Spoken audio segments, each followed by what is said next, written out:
Hello, Monroe. It's Mr. Armstrong here, and I've got a couple of friends with me today. This is Kelso over here, and this is his friend Lily.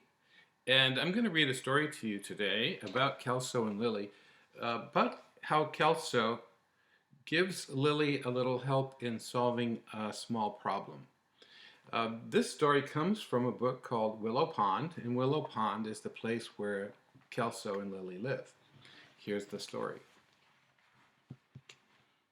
One day a handsome green frog was perched comfortably on his favorite floating log at Willow Pond. As he watched from his mossy stump, he thought, "This is great. It's not too sunny, not too shady, and from here I can see almost all of the pond." The summer wind gently rattled the cattails and tall grasses where Kelso the frog was resting. That's you. As he bobbed up and down on the log, he decided it was the perfect moment for a quick nap before catching a few more bugs. Kelso was almost asleep when Lily, that's you, a friendly spotted frog, hopped out of the pond and onto a nearby lily pad, showering him with water. Kelso opened one sleepy eye and peered at her. He could tell that his young friend was upset. "What's up?" Kelso asked. "Oh, it's those ducks again," Lily complained. She pointed to the center of the pond where a mother duck was paddling in circles. 10 busy ducklings followed her, making smaller circles in the water. "They've taken over," Lily went on. "Since those baby ducks hatched, the pond just isn't the same. They quack all the time. They splash and they mess up the lily pads. Just look," she said, waving a webbed foot in their direction. Sure enough, Kelso could see the family of noisy ducks swimming toward the muddy shore of the pond in search of worms. Lily added, "And you know what really bugs me? Just as I'm about to gobble up a tasty bug, they start quacking and crowding around, scaring off the mosquitoes that I was going to eat."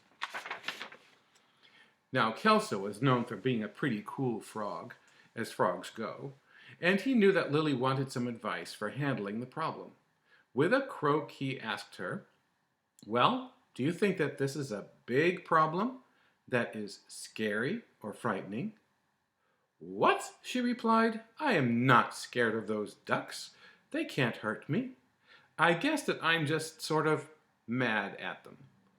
Lily thought for a moment, then quickly hopped a little closer and whispered in a soft croak, "Okay, I want you to help me scare them off.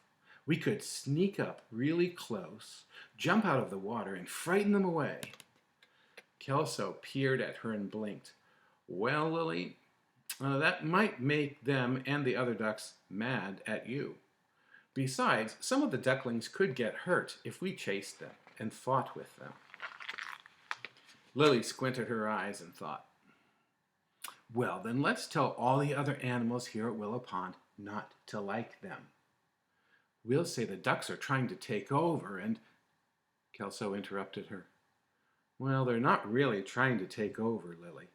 They're just sort of noisy. Besides, if we start rumors, the animals at the pond would get mad at each other, and then everyone would start saying mean things." He gave a deep froggy laugh and said, "If you think about it, Lily, we probably bother the ducks when we croak at night and hop all over the pond. There must be something else you could do." Lily was silent, but Kelso knew she was thinking hard. Suddenly her eyes lit up and she exclaimed, "I've got it!" Hopping up and down with excitement, she asked Kelso, "Remember when you told me how you solve problems? Small problems, Kelso? You know those 9 ways that you've figured out to fix things that bother you? I'll try one of those." And before Kelso could say another word, Lily jumped from her lily pad into the water.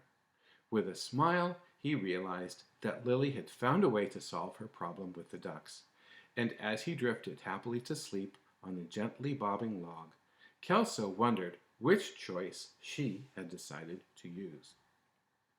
Well, you remember the last time I met with you and we talked about Kelso's choices, we looked at a wheel that looks like the poster right here behind me. And we talked about different solutions for small problems. You could go to another game, you could walk away, you could talk it out, you could make a deal, and sometimes you might want to apologize. I wonder what strategies you think that Lily chose to use this time with the ducks.